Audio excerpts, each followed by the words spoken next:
Okay, so good afternoon, everybody. Thank you all for coming. To paraphrase George Bernard Shaw, those who can do, those who can't facilitate.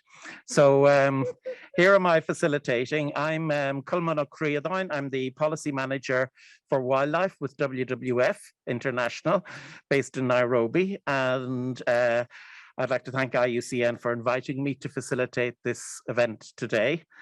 My colleague Wendy Elliott has worked long and hard on this Global Species Action Plan, and we planned this together. So without any more ado, I'm just going to hand over to Dao to introduce the plan. Thanks. Thank you very much, Coleman. Hello, everyone. Thank you so much for coming today. It's really nice to meet you in a full panel. Thank you very much for agreeing to speak on this event with us. So I'm Dao Nguyen. I call myself the GSAP coordinator, but it's not my official name title. I work for IUCN Secretariat for the Biodiversity Assessment and Knowledge team. And we have been working together with our IUCN members like WWF, BirdLife International, and many organizations, and in consultation with the Biodiversity Related Convention secretariats, who some are present here, CMS, CITES, with the Whaling Commission and Ramsar. And of course, some are in the audience as well today. So I would like to introduce the Global Species Action Plan that aiming to support the implementation of the post-2020 Global Biodiversity Framework through species conservation. The idea is basically mobilizing global action for species. We would like to see a massive scaling up of species conservation. This is very important to secure our life support system and to see a comprehensive program of action to conserve species in the next decade by 2030. This is coming out of the lack of success of the Aichi Target 12 to prevent extinction in the last decade with the Aichi targets. So this time round, the post-2020 Global Biodiversity Framework calls for conservation action to bring about sustained recovery of wild species, basically looking at prevent extinction, reduce extinction risk, maintain abundance of non-threatened species, bring about the sustained recovery of wild threatened species, ensure use is safe, legal, and sustainable. And we'd like to have more technical support as well as financial support to achieve species conservation. So this picture here is from the IUCN Species Survival Commission leaders meeting in Abu Dhabi in 2019. Basically, when we were trying to prepare to the lead to 2020, all the leaders represent more than 10,000 species conservation experts all over the world. A lot of them are in your countries, a lot of them are here today. They wear different hats, but a lot of them contribute to IUCN through the commission, through their expertise. And they call for global species conservation actions in the next decade to really change the trajectory of the trend. So from that call, we got together with IUCN members and a lot of experts under this commission and consultation, as you see, through Zoom Live in the last 2 years. We have been consulting with all the biodiversity related conventions, as you see here, CBD, CMS, CITES, Ramsar, and the 2 plants convention under FAO. So our proposal for IUCN is scaling up species conservation through implementation of ambitious species goal for 2050 and specific targets that prevent extinctions, improve the status of wild threatened species, and ensure that use is safe, legal, and sustainable. So this should be supported by a global species action plan. I will refer it later as a GSAP, so make it easier, shorter. And ideally through a program of work for species conservation under the new framework, the GBF. So the GSAP will map closely to the GBF proposed framework and highlight species conservation actions required to achieve the GBF. The development process so far in the last 2 years, we've been following the GBF draft, and we gather together a GSAP team. The picture on the top is not all of them are in that picture, but some of them are there. From members, IUCN Secretariat, SSC, the Species Survival Commission, and partners like WCMC and other NGOs. And we have IUCN members like BirdLife International and WWF International here. And we've been consulting with Biodiversity Related Conventions Secretariats. The draft still under ongoing consultation, and we will consult further with CBD Secretariat and CBD parties. And of course, it will be adapted to the new agreed once the GBF is adopted. Even we will adapt it after this final draft, after this Geneva meeting. Hopefully we have a final draft of the GBF. It will be adapted to that. So go to the content and structure of the GSAP. So as I mentioned before, it will align closely to the GBF. So the GBF currently has 4 goals and 21 targets, and these might change, but we align with that and look at the 21 targets of the GBF and say, and we identify the a set of actions required to achieve species outcomes for each target. So target 1, here are the set of actions. And then we highlight and link those actions to the tools, resources, and solutions available to implement the species conservation actions. And we want to emphasize that delivery of species conservation takes place primarily at national level, and it should be supported by global and regional actions and at the 2 levels. And the linkages between levels and synergies between all actors are really important. I mean, the MEAs, the Biodiversity Related Conventions and then the national level, and all other stakeholders like IUCN and civil societies. This is really important to be able to get us there. So this is a look, zoom in into the GSAP. So I just use example of target 4 here. It will be changed, language will be changed, and we will adapt it. But we identify that if we want to ensure active management actions to enable recovery and conservation of species and the genetic diversity of the wild species, how do we do it? So we identify actions that need to be taken. Of course, you have actions and then sub-actions, a lot in this target 4. And we link it to who are the actors that would be able to deliver those actions or take those actions. And then what are the tools and resources that link to it.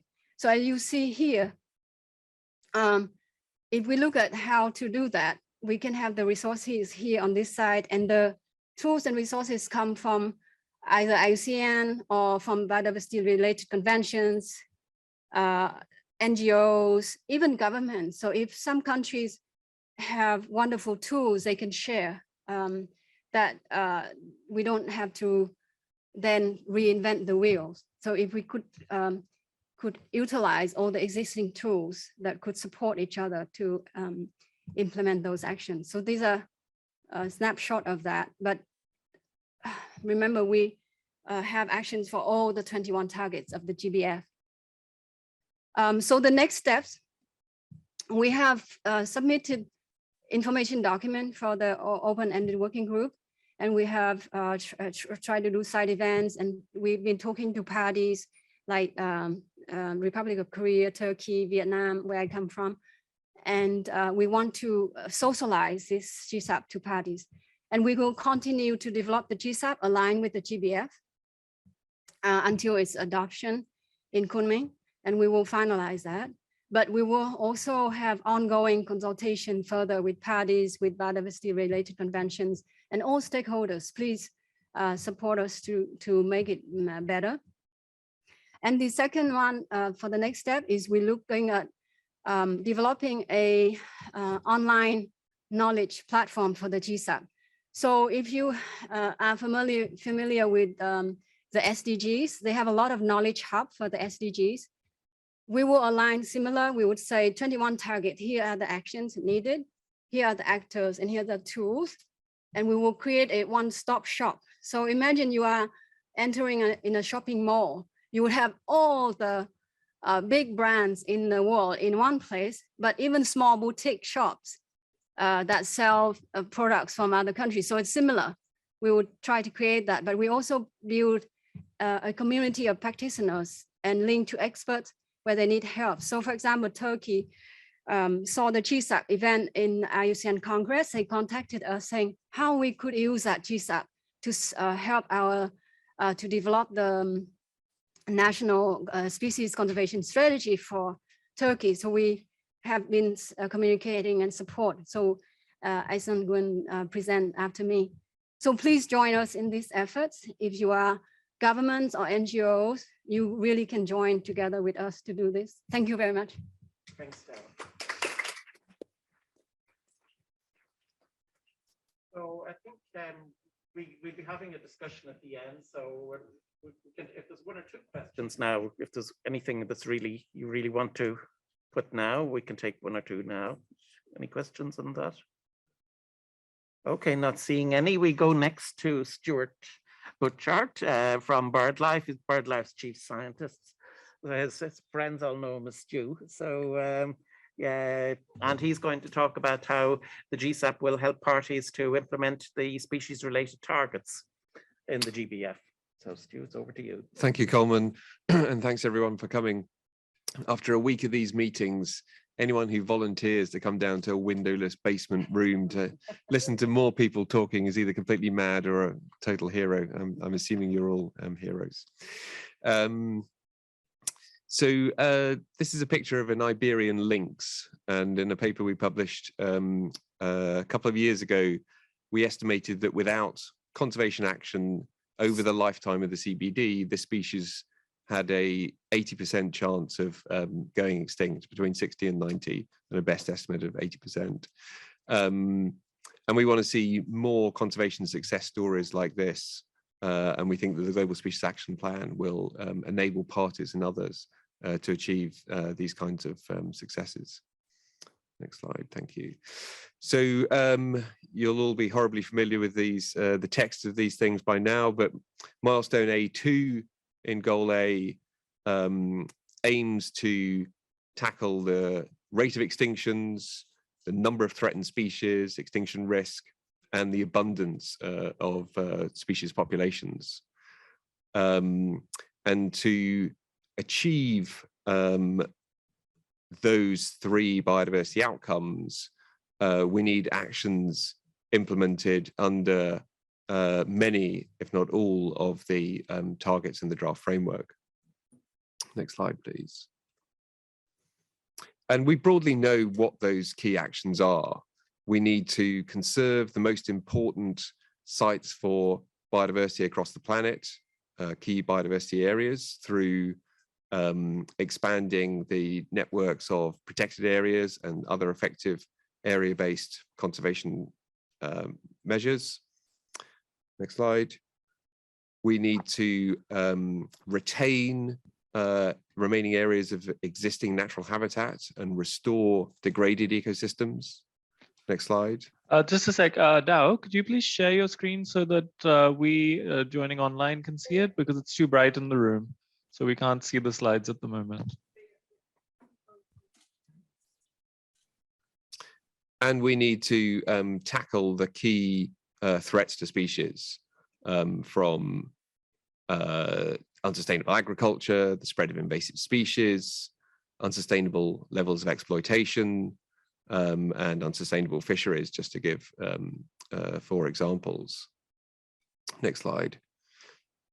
But some species will still go extinct, even if we did all those things, even if we managed to achieve 30% coverage of protected areas and OECMs, even if we successfully retained and restored natural habitats and addressed all those threats. Some species are so close to the edge of extinction that they need targeted recovery actions. Things like captive breeding and release, supplementary feeding, disease control, translocation, really intensive species-specific actions that are needed to prevent extinctions. And that's what Target 4 is about, of course. Next slide. But if we implement all those actions, then we can achieve these biodiversity outcomes. And the Global Species Action Plan, as we've just heard, provides guidance and examples of the sorts of actions needed under the whole suite of targets aimed at all actors and providing links to associated tools and guidelines and so on. Next slide. And as I say, a couple of years ago, we attempted to quantify how successful these sorts of actions had been, and estimated that between 21 and 32 bird species would have gone extinct without conservation over the lifetime of the CBD since 1993. And the figure here shows for a whole range of species, the minimum, maximum, and best estimates from the expert consultation process that we ran, the probabilities that these species would have gone extinct in that time frame. And similarly, next slide, for mammals, we estimated that between 7 and 16 mammal species would have gone extinct. Species like this black-footed ferret was down to just a handful of individuals, and as a result of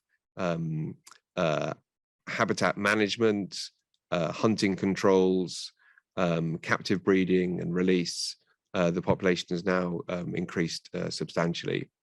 But without those actions, we estimated that this species had a 95% probability that it would no longer be around today.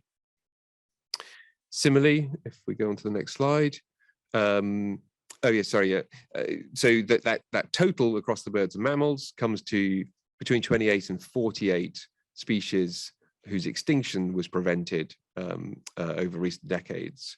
If you can compare that to the actual number of extinctions during the period of the CBD, which totaled 15 for birds and mammals, you can see that conservation reduced the extinction rate at least 3- to 4-fold. And over the last decade, the numbers indicate an order of magnitude reduction in extinction rates. We know that's likely to be overestimated because it takes time for extinctions to be documented. But even if you assume that the extinctions had continued at the same rate up until 2010, then we're looking at at least a 2 to 4 times reduction in the extinction rate. Next slide. Similarly, these sorts of actions can help reduce extinction risk. Here you can see population trends for a range of highly threatened species that were down to just a handful of individuals in some cases, all of which have recovered in recent years. And finally, next slide, there are also studies and evidence showing that we can recover population abundance as well. These graphs show the average population abundance of species that received conservation actions in recent decades, derived from the Living Planet Index database. Those are the lines shown in green, compared with a counterfactual set of species that didn't receive conservation action. And there's lots of devil in the details, how exactly you choose that set of species with which to compare those that have received conservation action. And this shows 4 different ways of doing that. But you can see that overall, those that received action showed a substantial recovery in abundance. Next slide. So finally then, there is good science showing that we can halt extinctions, human-induced extinctions, we can reduce extinction risk, and we can recover species population abundance. And the Global Species Action Plan provides a roadmap and a set of tools for how to achieve this. Thank you very much.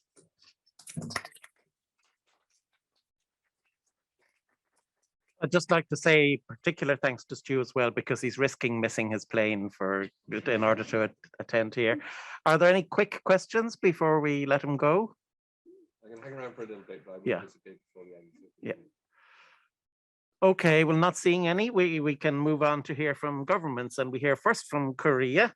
And we've got Kang here, who's going to talk about it from the party perspective and how the species targets of the post-2020 framework can be delivered. So over to you, please. Yeah, thank you. So good afternoon.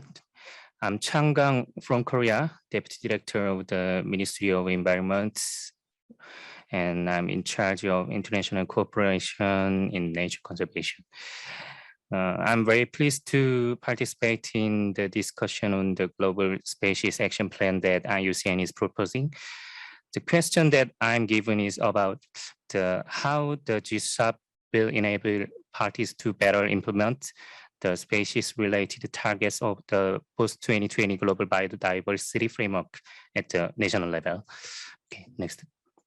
There are several reasons why governments manage species.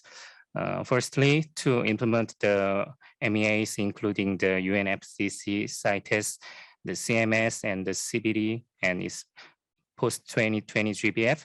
And secondly, to respond to the increased interest of the public and the media, and changes to familiar local ecosystems and newly emerging zoonosis. I would like to examine how government takes action regarding species by taking an example of the laws and policies of the Republic of Korea.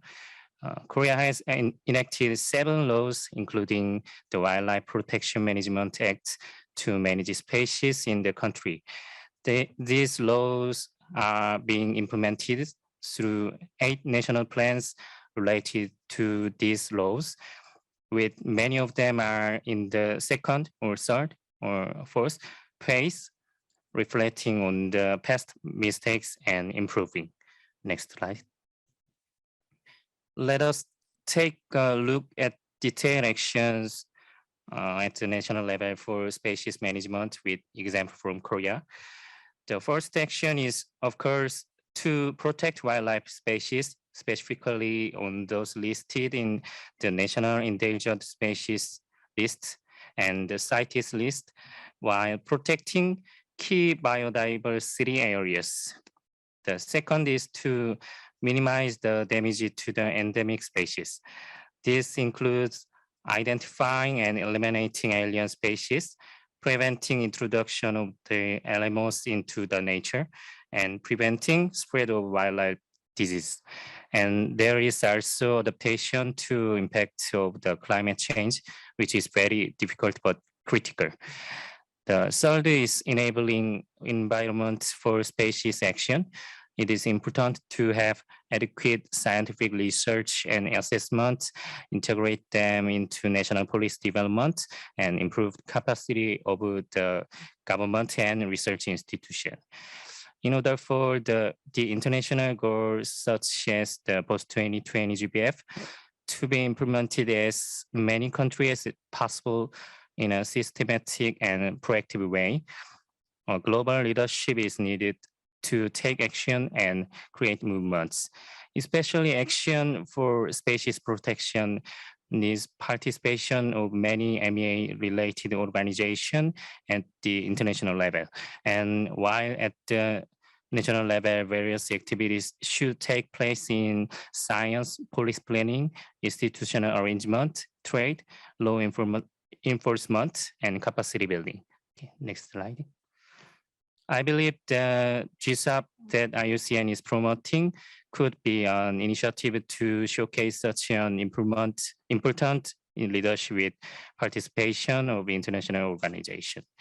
For this initiative to effectively support species management at the national level, following consideration will need to be made in the designing process in the future. Firstly, the GSAP will need to be comprehensive enough to cover various elements related to species, as shown in Korea's case. These include endangered species, protected areas, genetic diversity, invasive alien species, animals, animal rescue and disease, and land and marine species. Secondly, the GSAP will need activities that are helpful to action taken at the national level, such as compiling scientific proof and ideal policy cases and sharing them with countries. The activities should also include providing capacity building program and funding if needed. A good example of this could be the capacity building project related to listing species in the red list and species restoration that Korea and IUCN have been conducting for more scientific approach. Last but not least, raising awareness of the public, local community, and policymakers on why species management is important and why we need to work harder is fundamental and should not be neglected. That concludes my presentation, and thank you.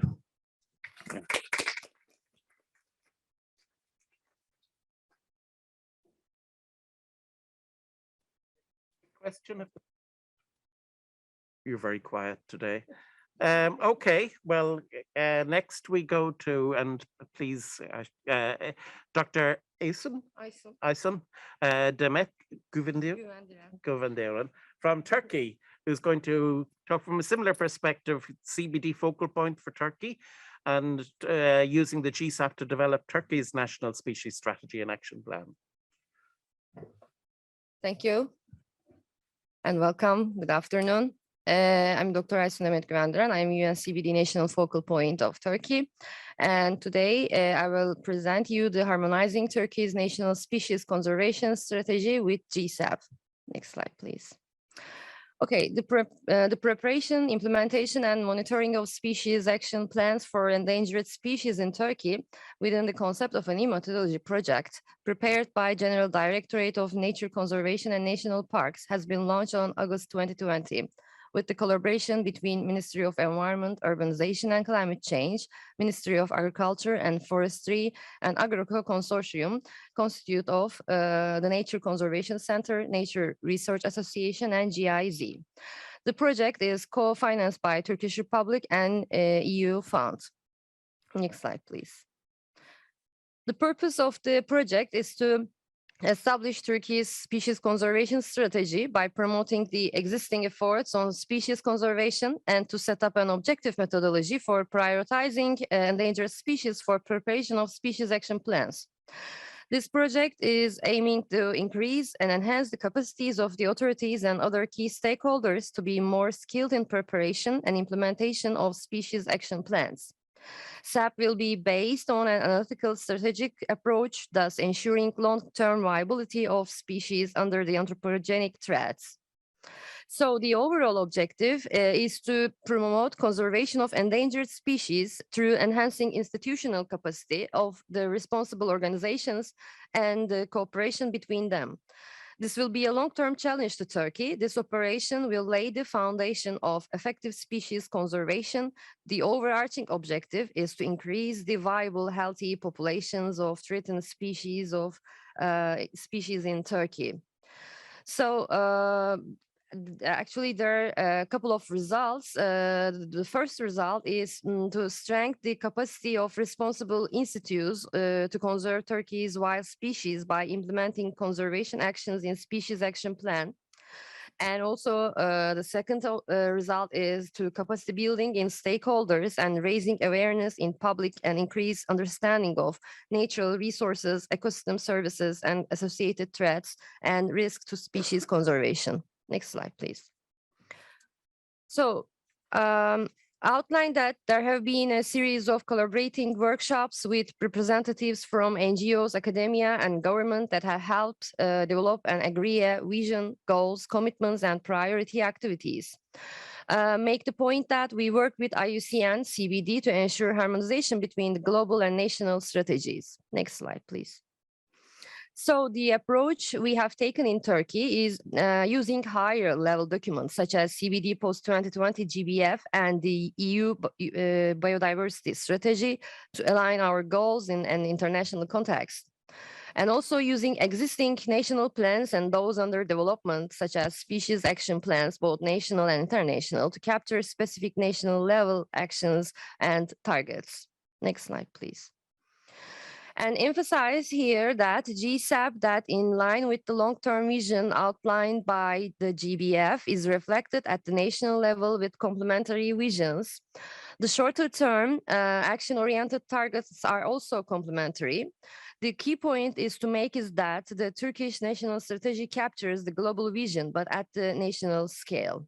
Next slide, please.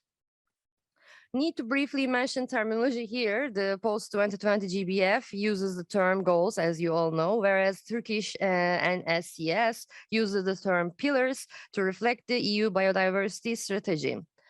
The points to make here are that the Turkish NSCS Pillar 1 is aligned with CBD Goal A, Pillar 2 is broadly aligned with Goal B and C, Pillar 3 is aligned with Goal D, and Pillar 4 reflects overall alignment with CBD and other international commitments. Next slide, please.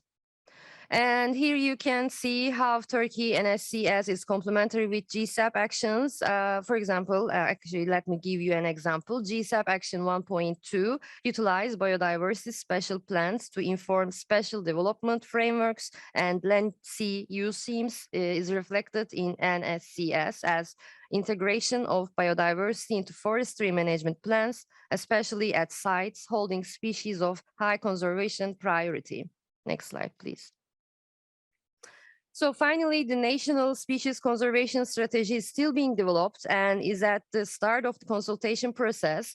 Key point to emphasize here is we are at the draft stage and we want to engage in genuine consultation with all stakeholders. This will take place over the coming 9 to 12 months, and the strategy will be expected to launch in the first quarter of 2023. Thank you.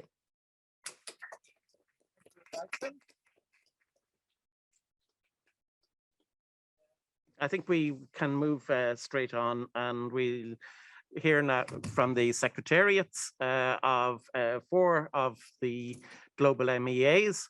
And I'm just going to go in this direction for myself, keep moving to the left. So we'll start with Rebecca Lent from IWC, please. Thank you very much, Holman, and good afternoon, everybody. Appreciate you coming. As it was said at our panel last week with the BLG members, the biodiversity is kind of like a jigsaw puzzle, and there's different pieces. So the piece that the IWC looks at is cetaceans, whales, dolphins, and porpoises. Next slide, please. Some of them are doing okay. Some of them are doing better. Some of them are still on the brink of extinction, notably the vaquita in Mexico and North Atlantic right whales, which continue to be entangled.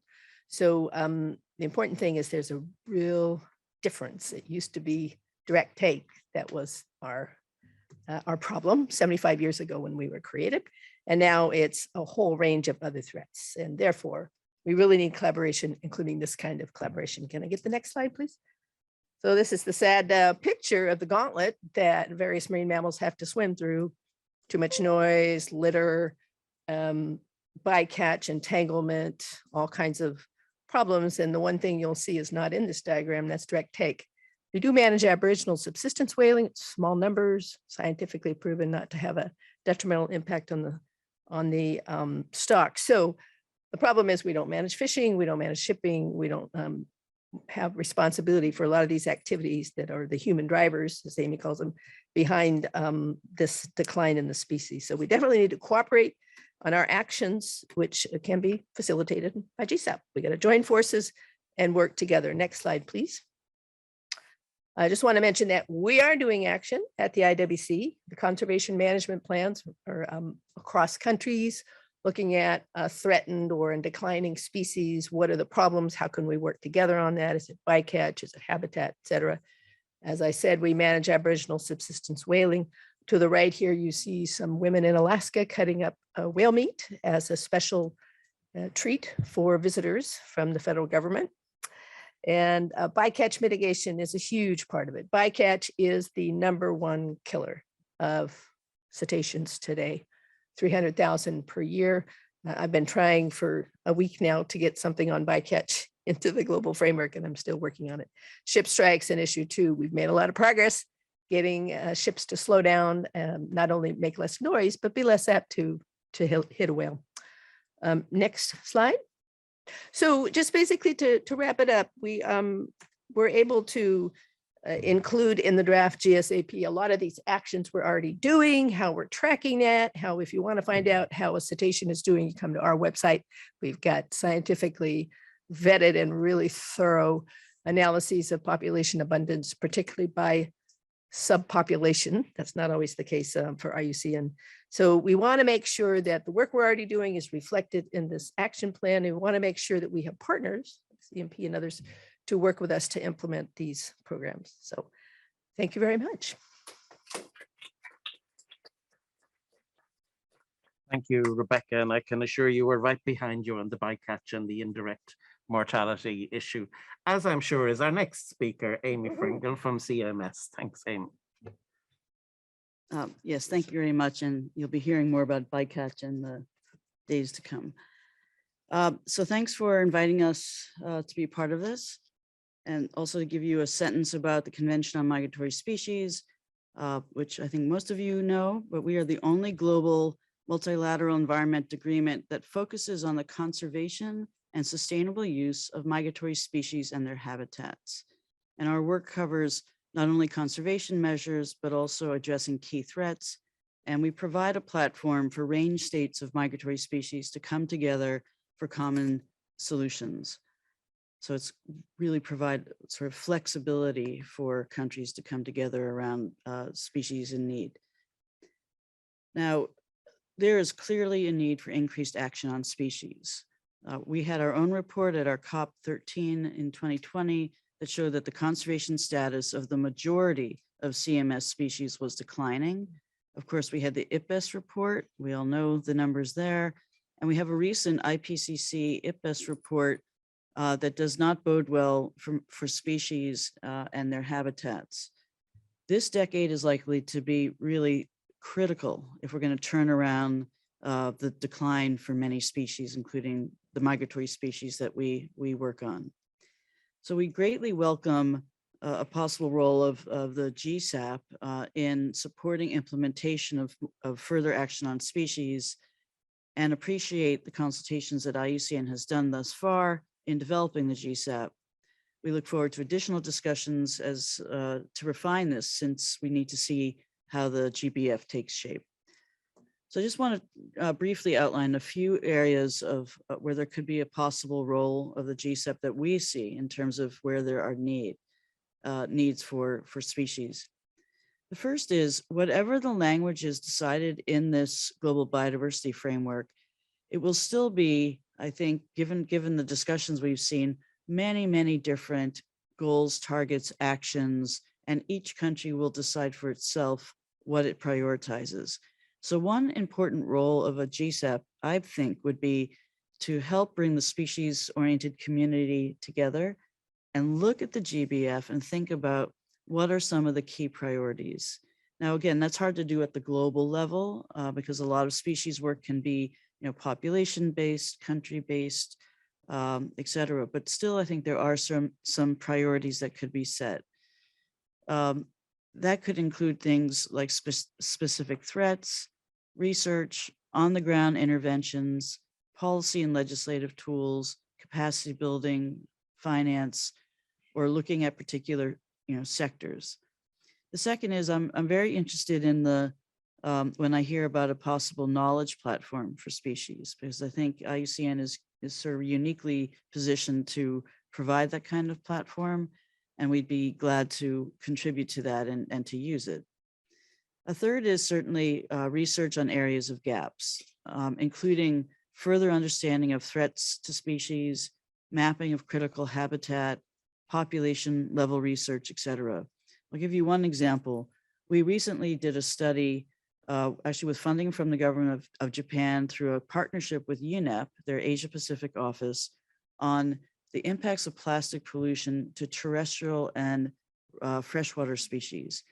That had not been looked at. I mean, the focus, and I have been working on this issue for many years, very focused on marine, which is obviously critically important, but not all plastic reaches the ocean. There's huge impacts on freshwater, riverine, and terrestrial species.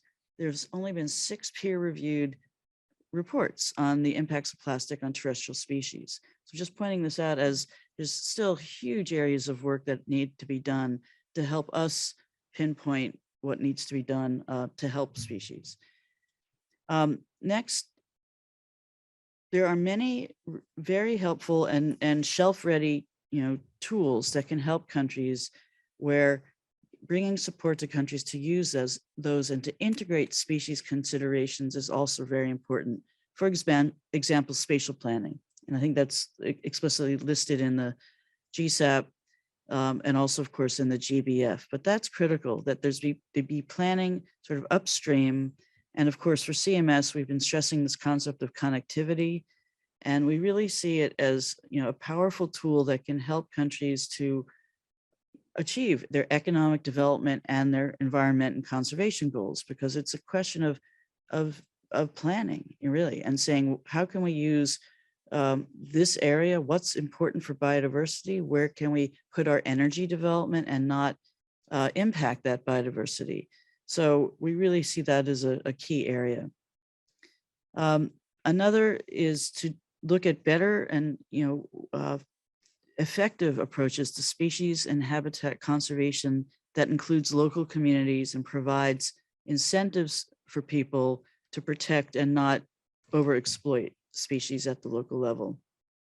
And finally, I'm very interested in conversations around innovative finance, things that can be done by governments and financial partners, again, for increasing national revenue from species conservation. For example, was a report, I think it was about Zambia, that looked at not just looking at revenues from tourist dollars, which was not that much, but looking at what happens if the government actually really invests in the infrastructure of the particular parks, and how will that generate revenue for national accounts. And it was quite compelling, the statistics that came out. So more research and tools for that. Finally, one thing we haven't discussed yet, and I think it would be helpful for us those who are interested to partner on this initiative, would be to talk a little bit about what the framework would look like for implementation. And that could include, what I'd call like a light governance mechanism, some kind of a, committee or some way that we can continually provide inputs into priorities for the different key partners that work in this area. So let me wrap this up by saying, the GBF, we'll see what happens at the end of this, but we know that species and other targets related to species recovery and survival will be in this GBF, which is fantastic.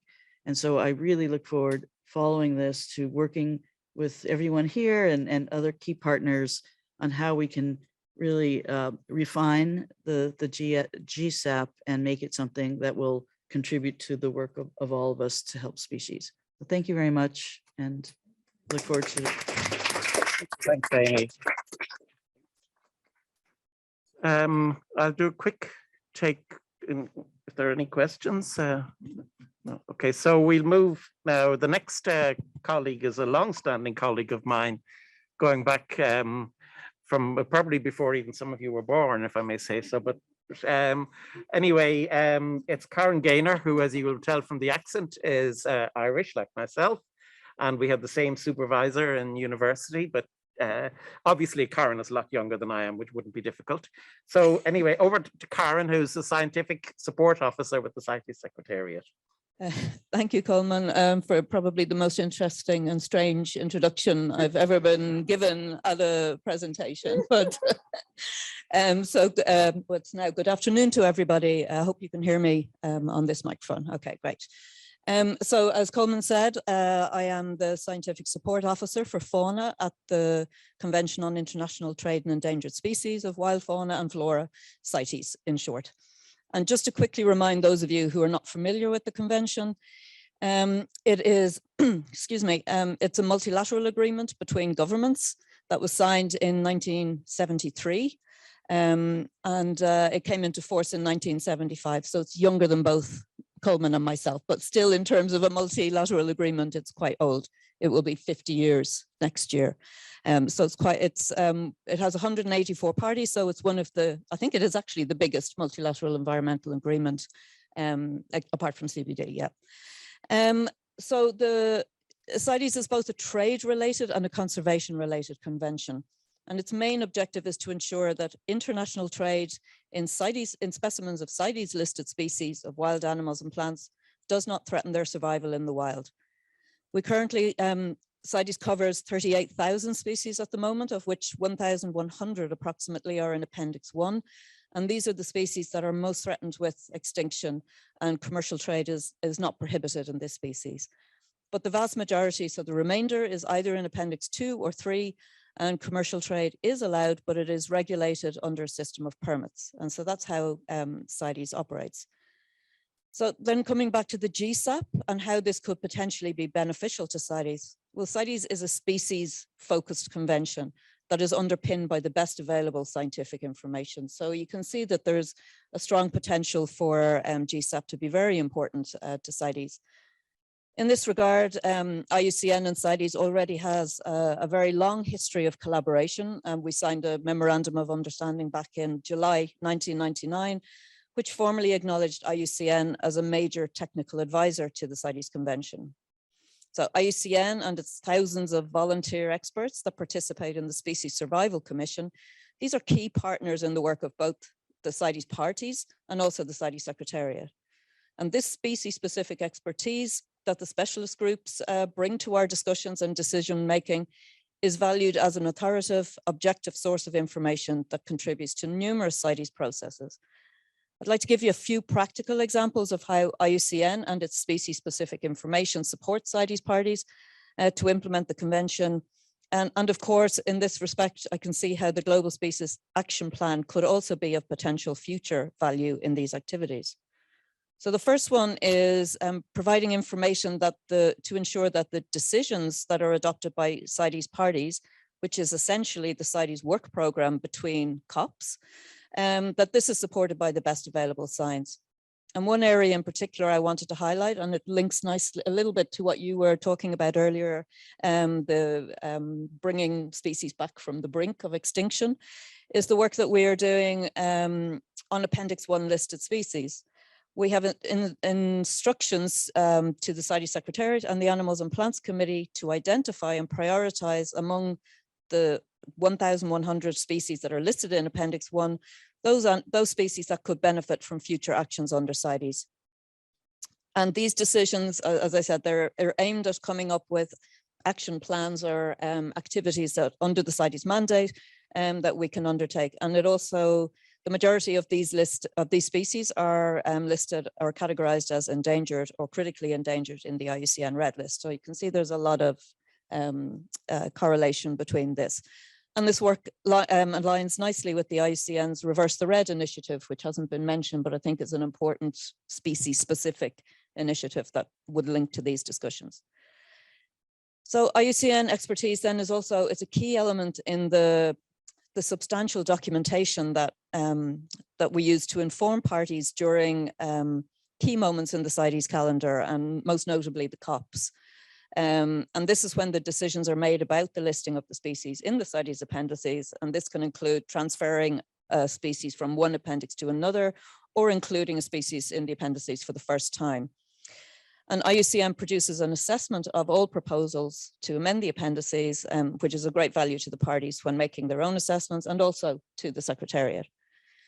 And information from IUCN also assists parties in the preparation of the proposals to amend the appendices, because these need to be based on the best available information, and they should include elements like taxonomy, species characteristics, so distribution, habitat, biological characteristics, the role of the species in its ecosystem, status and trends, threats, utilization and trade, legal instruments, species management, information on similar species or lookalikes, and and also consultations with range states.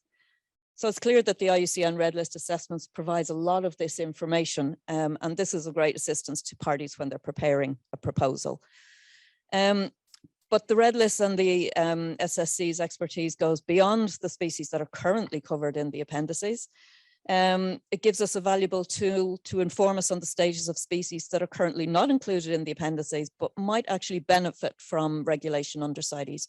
So again, this is increasingly part of the conversation within CITES, and we are currently looking at topics like marine ornamental fish, amphibians, and songbirds. So these are all well, not all, but a lot of non-CITES listed species, to see, look at their conservation status and see which ones might actually benefit from a CITES listing. And again, all this species-specific information that the GSAP could produce will be very helpful to parties in this regard. And we also, CITES also reviews the appendices regularly to make sure that the species are in the right appendix. And this is the periodic review of the appendices. And again, the IUCN Red List assessments and the GSAP could be very important in this regard. In relation to the tools and resources that CITES has that could be of particular use to the GSAP, one that springs to mind is all of our NDF guidance. So in CITES, if you want to trade, you must make what's called a non-detriment finding, which is basically a science-based risk assessment. And this is to ensure that the trade will not be detrimental to the survival of the species. While this is applied to CITES species, it's a risk assessment that could be applied to any species in terms of ensuring sustainability. So we have a lot of that kind of information that could be very, very useful. And I just wanted to say, finally then, to point out that our new strategic vision for the period 2021 notes that the GBF will be adopted this year, hopefully. And it recognizes that our strategic vision can make a very important contribution to this GBF. And in this regard, the Standing Committee has agreed to propose to the next conference of the parties a set of decisions which will give us a mandate to review our strategic vision and amend it based on what comes out of the GBF. And so I think, like Amy said, like CMS, we can see that the GSAP aims to provide this toolkit of resources, guidelines that will assist parties in implementing the GBF, but it will also be potentially useful in helping CITES to achieve its vision. And we look forward to seeing how the GSAP evolves and is refined a little bit more. I think, this thing of having trying to address all the targets, maybe that might be a little bit unrealistic, but to sort of prioritize what targets can be addressed most effectively. We look forward to seeing, as I said, the outcome of these discussions and negotiations, and we recognize the potential value of the GSAP in helping parties to also implement the CITES Convention. So thank you.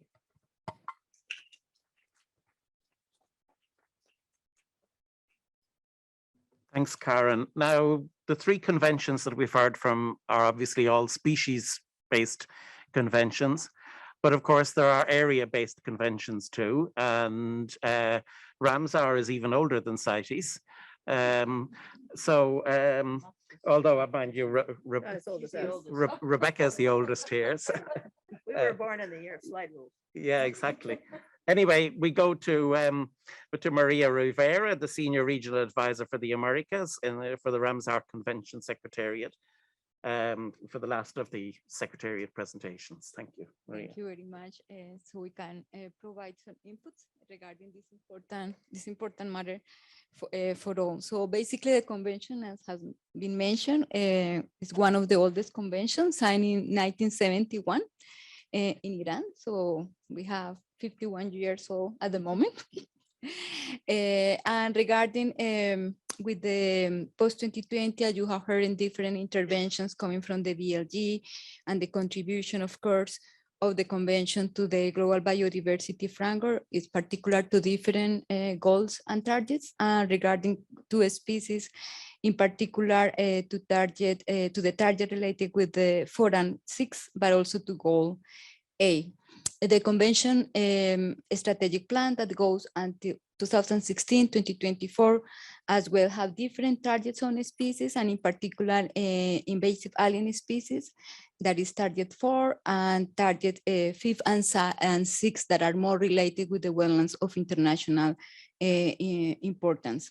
So regarding as well a little bit of information how we operate and what is the relationship of course with this species related targets of the Global Biodiversity Framework, but as related with this plan as well. So we have the Ramsar Site Information Service, where all the data of wetlands of international importance is where we keep all the information. There are 9 criteria that the parties needs to use or have agreed to use for the designation of wetlands of international importance. And we do synergies with our sister convention, in particular with CMS and CITES, of course, because we use for the designation of sites, the appendices. So the appendices, when you update the appendices, immediately our database is as well updated. So we are coordinated, and of course, when parties are looking, Turkey or Korea or any other countries is going to designate, of course, Ramsar site, they can check, okay, if these species that they are designated is under IUCN red list, because we use the red list as well of IUCN, so these synergies in different areas with IUCN and with our other sister conventions. Also, the information of Ramsar site goes as well to the World Database on protected areas, and as well as, you know, we have under UNEP or with all the conventions that are related with Informaea as well.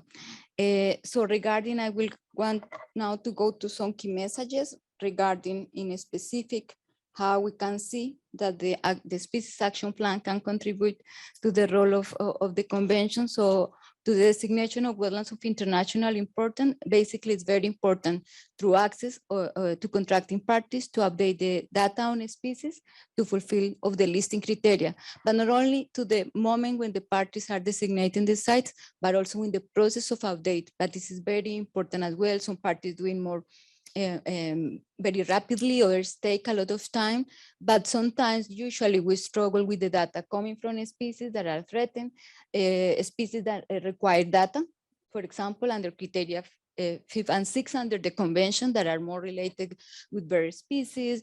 It's always struggling what is the data, so it will be very important, of course, the support of the action plan in that area. Also to support compilation of national red lists could be as well a key role of this action plan. Also to conduct global assessment of species status and extinction risk, that is very important, particular under criteria 2 of the convention, wetlands are designated for species that are under the red list. Support as well the development and implementing national action plans for threatening species, not only for Ramsar sites and other wetlands as well, and access as well to data sets to determine which pressures and threats are most threatening to species in a country. So those are the key elements and specific elements that we see that this action plan can contribute, that as well as I mentioned earlier, we do synergies with our sister convention with IUCN and of course other organizations, and we are already happy to continue, you know, supporting this effort. The platform, as my sister convention have mentioned, we see the platform could be very useful for this purpose and join forces together. Thank you.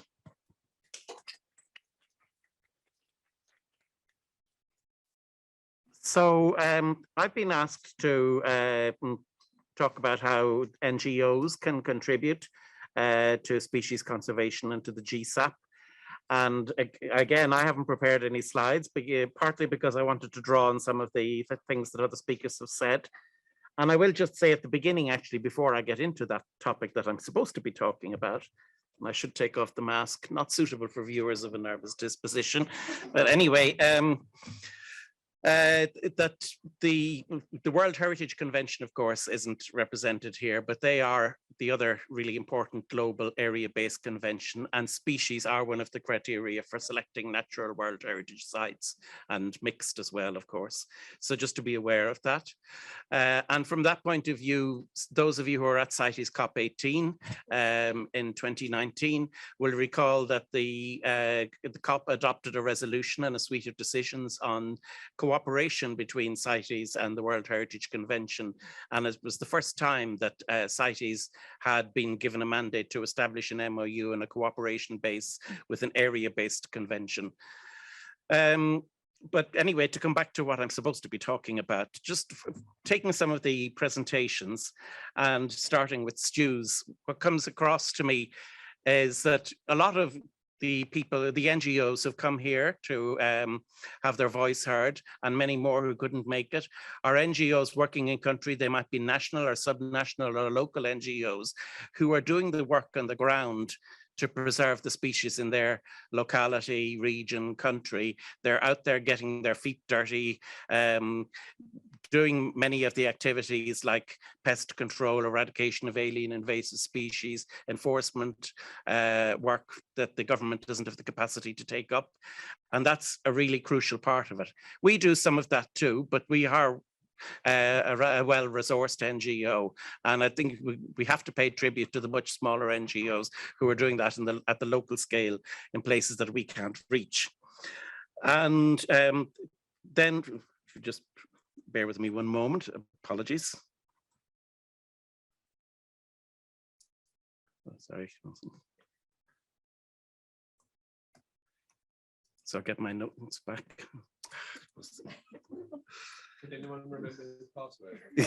No, the caps lock was on. Always the little things. Yeah. So then moving on to Kang's presentation, and he talked a lot about laws and policy coherence. Certainly in WWF, and I'm sure everybody in the NGO community at some stage has done the same. We've often provided legal advice to governments or to other NGOs when laws are in the process of being amended, or even presenting them with drafts to say, here, go and do it. We've given you the draft legislation to work from. Again, policy coherence is something I'll come back to in relation to the secretariats, capacity building, which you also mentioned, and crucially, public awareness.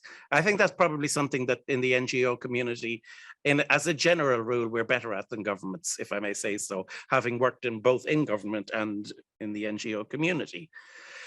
Going on to Ayson's presentation, we can help in the preparation of action plans. One of the really urgent things that's going to have to be done after the Global Biodiversity Framework is adopted is to revise, with a small r because it mightn't be a full revision, all the national biodiversity strategies and action plans, provide addenda or even just notes about how certain actions can be prioritized. So don't necessarily mean formal revision. And in some countries, there's a massive capacity gap. And through the NGO community, either in your own organization or in cooperation with other organizations, certainly welcome to come to us. We can help with advice about that and help governments to do that. And moving on from that, then again, taking up your presentation, species action plans and single species action plans are things that we can help with. And then taking from the biodiversity related conventions, well, Rebecca spoke, for instance, about most of the threats that affect cetaceans nowadays aren't direct take. It's bycatch, it's shipping and so on. We work with the RFMOs on bycatch. We work with the International Maritime Organization. Many other NGOs do this too. We have that kind of policy reach, and that's very important. Amy mentioned innovative finance, and again, that's something, either through you doing the work yourselves or through financing work that your government does on the ground, we're going to play a crucial role in whatever is agreed in the way of funding for the Global Biodiversity Framework. And that actually also speaks to another point that's important that Dow mentioned at the beginning, which is that the GSAP we've talked a lot about the species targets, but the GSAP is providing guidance for all the targets. Of course, as Karen said, some of them are going to be more important than others. But species are a very important vehicle for fundraising as well. With the Species Survival Commission, many NGO staff are members of specialist groups within the Species Survival Commission, and I think it's fair to say that there are many specialist groups that wouldn't be able to function without the complement of NGO members that they have. And we can combine area and species-based work. We have a wide range of expertise collectively, biological, obviously, but also economic expertise, fundraising expertise, legal expertise, expertise on issues like financial flows, enforcement expertise. And I know that there are many NGOs, including ours, who have employed people from an enforcement or military background, and not, we're not talking about militarization of enforcement on the ground. We're talking about more kind of strategic advice and so on. And also collectively in the NGO community, what's very important is human rights expertise, gender issues, how relationships with Indigenous peoples and local communities, and all of these areas. So we are quite an important clearinghouse for parties and for MEAs and so on to work with to achieve the plan. And I think those are really my summary remarks. So the floor is open now for questions, arguments, criticism. It's over to you now, and maybe somebody can manage the microphone, please. Any questions? Yeah, we've got. And if you introduce yourself when you put the question, please.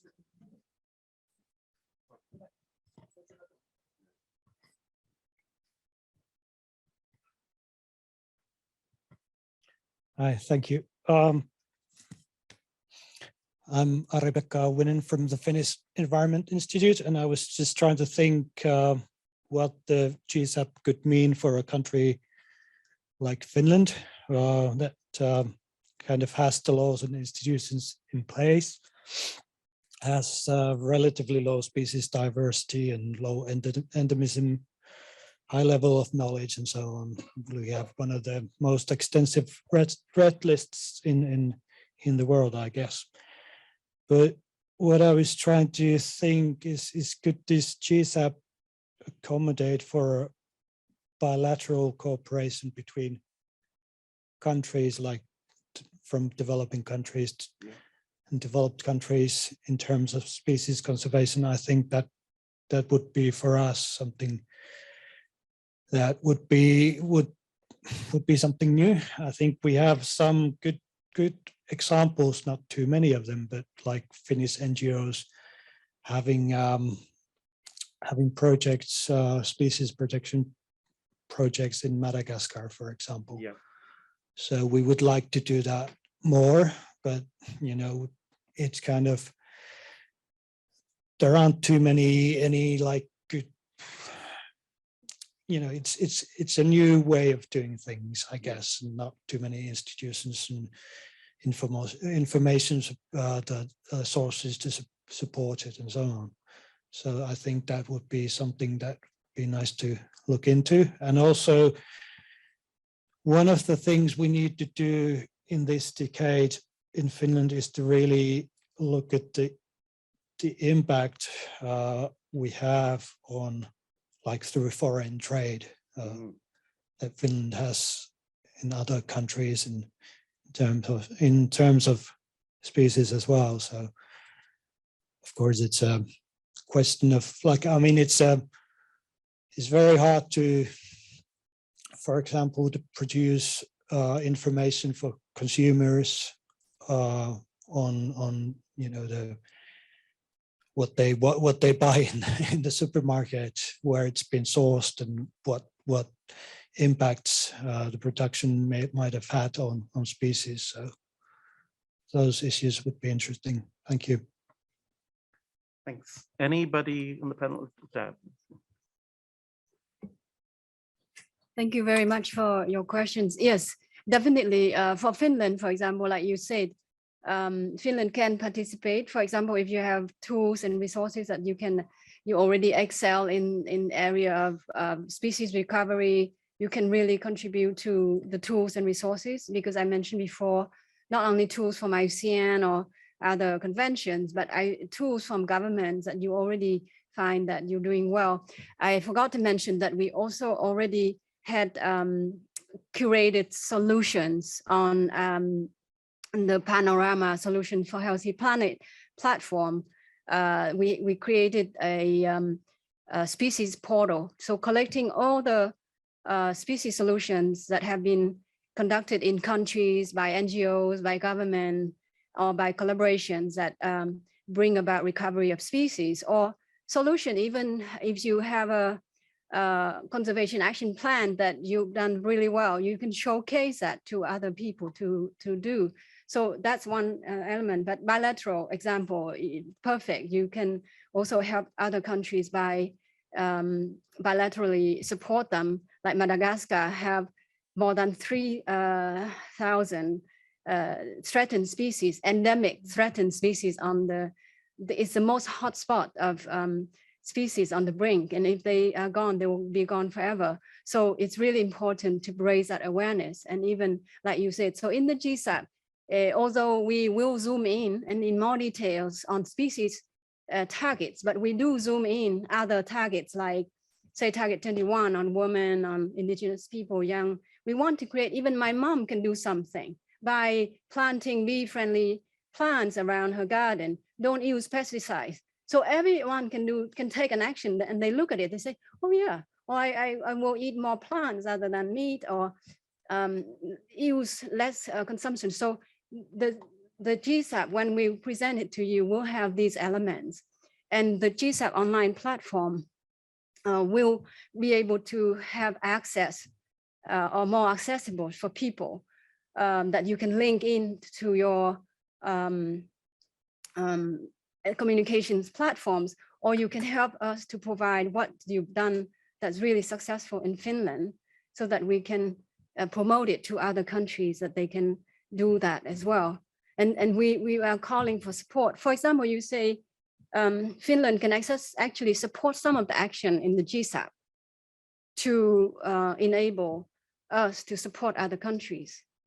So there's many ways that we can look at collaboration and into some projects higher level, or zoom right down to country level, because IUCN has network of regional offices as well as national committees or national offices, or specialist groups, or IUCN members. Like WWF have more than 100 country offices, BirdLife International. They can join in and help in those areas. So I really would welcome your joining in. And we also call for solutions as well. By this chance, I will share more further, that we would want more contribution of success stories that you have done on species recovery or species mainstreaming. But I had 2 kids, for example. Every year they come back from school saying, Mom, at school they're giving out bee-friendly seeds. Please, can you plant them? So increasingly, schools are doing more and more education on species, and they are calling for talks about marine turtles, talk about species, endangered species, talk about ecosystem forests. So it's just really important, because I thought I have young children, but one's already at uni and the other one is going to finish. They will be the future decision makers, or work on the ground people, and they will change. And that's how we want them to change. Thank you. Thanks. I'll just add as well that 2 points quickly. First of all, we're very conscious of the fact that Finland is really in the forefront in terms of how it uses its overseas development aid to help biodiversity conservation. And another thing too is that you're also, because you and I have a mutual friend in the form of Anya, and it just reminds me that Finland is one of the countries that's more open to involving civil society in how it formulates its policies around biodiversity conservation. And that's something that others can learn from. You can be completely frank out of my hearing as to what has worked and what hasn't. So, but it is important because there may be other countries that are considering that. And of course, we in WWF would tell you that it's a good thing, but you don't have to take it from us. You can talk to Finland and learn from them. South Africa has posted, my colleague from Domitila from South Africa, she said, we would welcome bilateral support from Finland to support the GSAP implementations in Africa. Would be excellent for the large package of GSAP work in developing country to be supported by Finland, both in terms of financing the work as well as extensive capacity building. So yes, we can really collaborate because, for example, Tila working South Africa also have a lot of tools and resources, the capacity building that they can support technically. But if we have that financial support to support, especially Africa region with more capacity building, to really do this kind of work is really excellent, and we can welcome the continual discussion. Please. Just really quickly, I'm an economist, so I always have to say, don't underestimate the power of the market. That's the great thing about CITES. It's kind of the funnel point. Human drivers means someone's engaging in a transaction. If you can change that, that's important. As far as seafood, the Marine Stewardship Council is one of many eco-labels, but they are in the process of changing their standards, particularly for interactions with bycatch. And so it's a good time. It's open for public comment. It's a good time to take a look at that and see if you agree. Thank you. Any other questions? Yes, please. And if you introduce yourself. Hi, I am Hatice Şahin. I am the delegate of Republic of Turkey, and I have been working for 15 years as a biologist at Ministry of Forestry and Agriculture. I have two questions for you.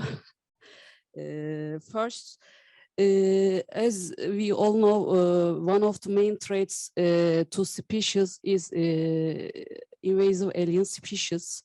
And even they are pointed out as the second cause of species extinction at the global level, especially islands, biodiversity, and evolutionarily isolated ecosystems.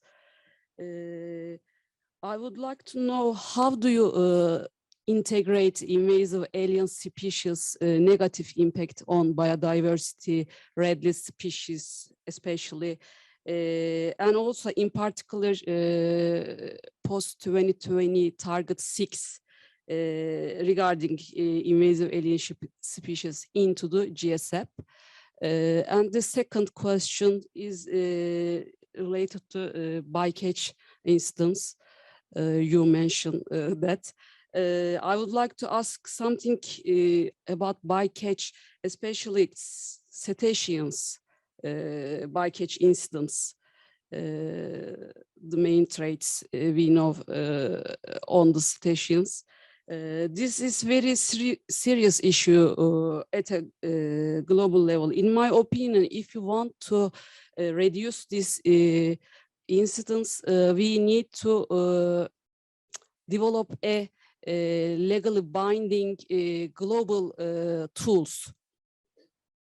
So we definitely, I would like to know what GSAP suggests related both bycatch and threatened cetacean species.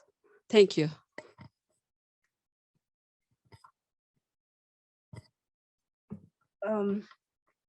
I forgot half the question, but the first one on AIS, yes, I will address on the AIS. Yeah, so we actually, IUCN have very intensive knowledge on AIS, and we have one program focusing on this, and a IUCN Species Survival Commission specialist group on alien invasive species. They have a lot of different knowledge and tools, so we can connect I can connect you to that group to identify anything that they can support you, but there are a lot of resources. So in the GSAP, in the document on target 6, it lay out all the actions that needed to achieve that target, for example, and all the actors and the tools. And IUCN, of course, has been really leading in this area under the CBD. So I can connect you to our experts. They've been working globally in many regions, especially on small islands.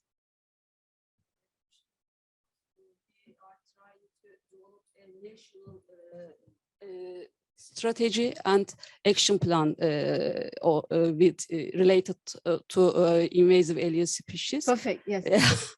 Yes. Please give me your contact detail. I can connect you to the, I appreciate. the experts. Thank you. Yes, definitely. And by catch, yes. Thank you very much. It's so important. I think what's really important is to start by collecting information as best as you can with some form of combination of human and other electronic observers.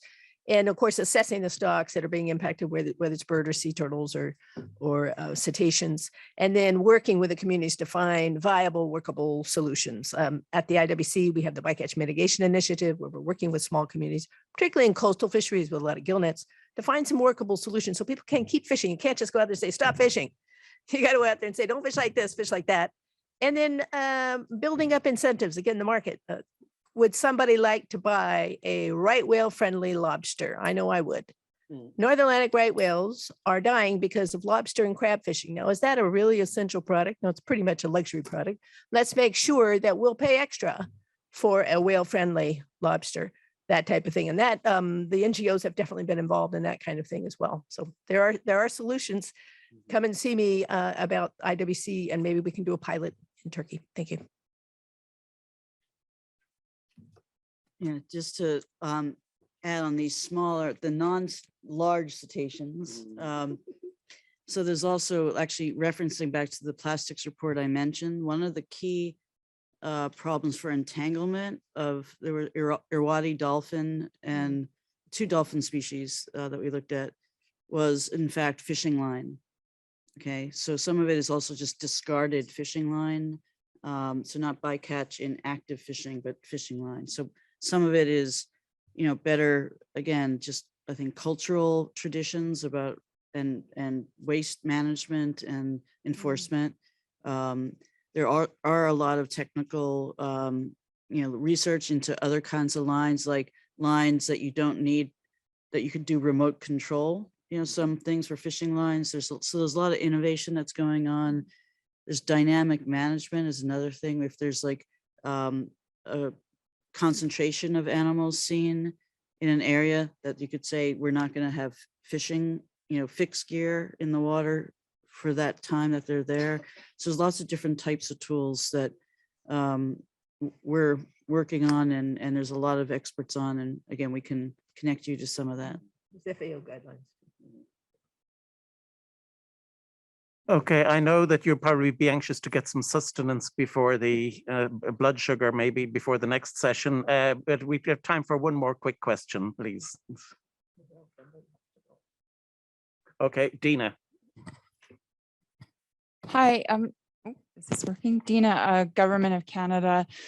Thank you so much for these presentations, which were really helpful, and also to see the country perspective and the conventions. Take this off so people can hear me better. That's better. Thank you for the presentation. Super helpful, and good to see the country and convention perspectives. I was interested in the fact that there were a couple of comments about the you know, prioritization, which made a lot of sense, because there's so many actions and activities going on globally, but yet we're still seeing biodiversity you know, crashing essentially. And so just curious about, you know, we all have national plans for conserving species. Are there, is there thinking, I know that IUCN and perhaps others used to have global species action plans. Is that kind of a thing envisioned to be a part of the GSAP, either individual species or across species? And that goes back to sort of this idea of coordinating more and leveraging the partnerships that already exist. So I'll leave it at that. And I have to go in about 2 minutes to pass off one of these stupid badges. But anyways, thank you for the opportunity to ask. Yes, definitely. A quick answer, yes. We will try to look at that as well, and how to help country prioritize, of course. But I'll leave to Amy to answer. But we definitely, thanks, Dina. We'll get back to you on more details on that. And that's where we would appreciate your feedback onto the draft of the GSAP so that we can help, because it's not a fixed one. Like once it's an online, a living document that we're trying to adapt over time, and especially around the sequence of COP, for example, or Substar meetings or so on and so forth. So that's why the online knowledge platform would be flexible enough so that we can adapt quickly around it and more interactive. Yeah, just to say that that's one of the key things that we do at CMS is we would have, let's say for species that's listed on our appendices, we could have a concerted action for that species. It could be for several species. It could be global, it depends on the range of the species, but we have some also MOUs that focus on, like, for example, on sharks, which is global. We have flyways, which is also, long distance. So it's both it could be bilateral, or it could be regional or global. So it's just one area. And just to make a pitch that, you don't actually have to be a party to the CMS instrument to be part of one of the sub-agreements. So for example, just to give an example I know well, since I'm American, the US is actually a member of 3 of our MOUs that are global in the aquatic species area. Yeah, and that's an important pitch for Canada too, for obvious reasons. But I'll just say as well, as an example of that, in May, June, I'll be facilitating an online workshop to develop the Hawksbill Single Species Action Plan for the Indian Ocean and Pacific. Yeah, that's the putting this into action already. So, okay, and on that note, I'm pleased if you're talking to anybody from the Asia Pacific, say nice things about me. So I thank you all very much for coming. We appreciate the time is tight here, and you're all busy and probably tired. So thank you for coming. It's been a great event, and thank you for the feedback. And thanks especially to our speakers. Thank you.